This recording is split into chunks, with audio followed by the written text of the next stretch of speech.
Kamusta? Galing ko lang sa work. Wala na akong pagkain kaya bibili muna ako. Ubus na ang aking budget. And kailangan natin tipid. So, nagbayad na ako ng rent. Ang rent ko dito ay 3,000. Tapos, may putal yun 3,320. 320 para sa kuryente. Yan, yung tubig kasi dito ay free. So, yun yung binayaran natin kanina. At ang susunod na sahod, syempre, ay sa 15 pa. Wala na akong pera. So, wala na tayong pera. Tipid-tipid. Meron pa naman. Kaya lang, yung pera na yun is pabudgetin natin hanggang 15. So, tingnan natin kung magkasya. Let's see. Dito masusubukan ng aking budgeting skills. Praktisado to. So, tara, samahan niyo muna akong bumili ng mga gamit ko dito sa bahay. So, yung gulong-gulong.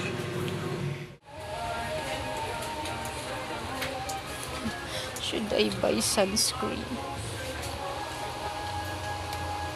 Ako makita ng sunscreen.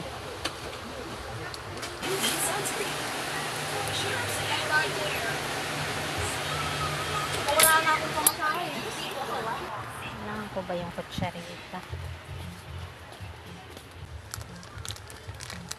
Kutsarita. Bawal magtape. Wala tayong mainit na tubig. Pinakay. Ano so, yung mga noodles oh? Next time na lang ang noodles. Ay, dito tayo. Kailangan ko ito. Taos naman ang maliliit. Surely.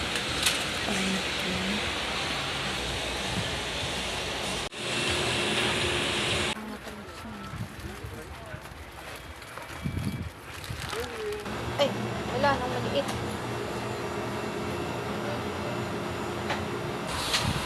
Wala pala itong pambukas. Natamis na kasi yung kinain ko nung nakaraan. So, parang ang gusto ko naman ay something plain. Pero hindi ako makapag-decide. Ang hirap mag-decide ng shorts sa budget. Ano lang kaya? Ito na lang. Bibis ko. Good. Wala na akong tissue.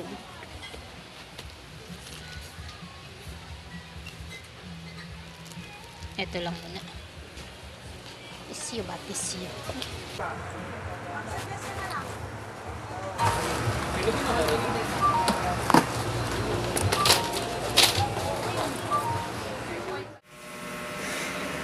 Grabe, nakakapagod bumili. So, nakapamili na ako. Ano rin yung aking tubig. Bigat. Oh, 5 minutes. Ayun. Sorry.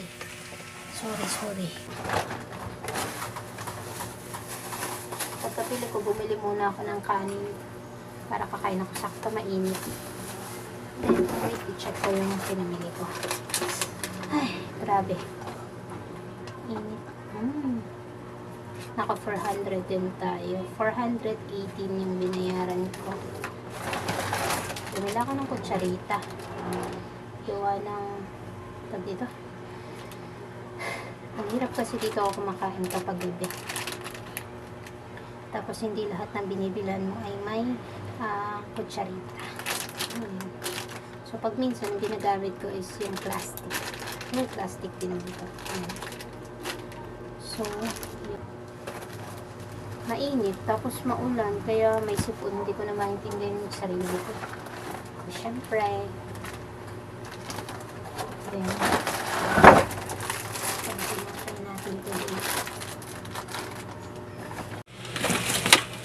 so dito ko ipaglalagay yung ating mga dilata. Pero hindi naman yan araw-araw. Kapag lang halimbawa wala tayong mabiling ibang ulam, para hindi masyadong magastos. Ito, iba-iba yan. Iba-ibang flavor. Kung gusto mo ng apritada, kaya San Marino. And then this, the last one, mechado. Diba? Nakagadin kasi ako. Wala na akong budget.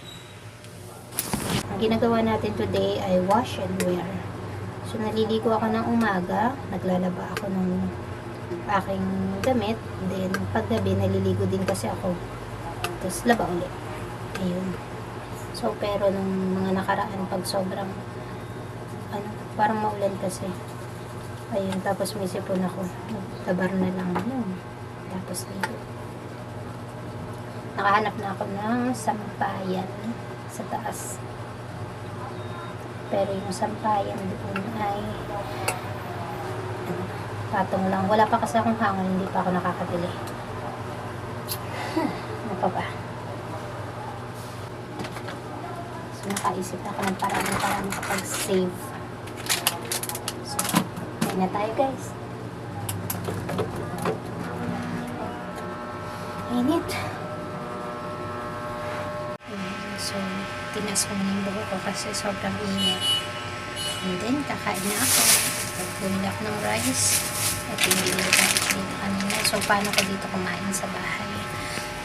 Ayan, so nakaganyan yung rice. Tapos, ito nga yung ulam ko ngayon. Ayan, San Marino.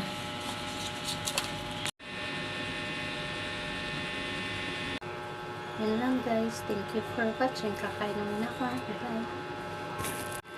Huwag mo kalimutang mag-like and subscribe.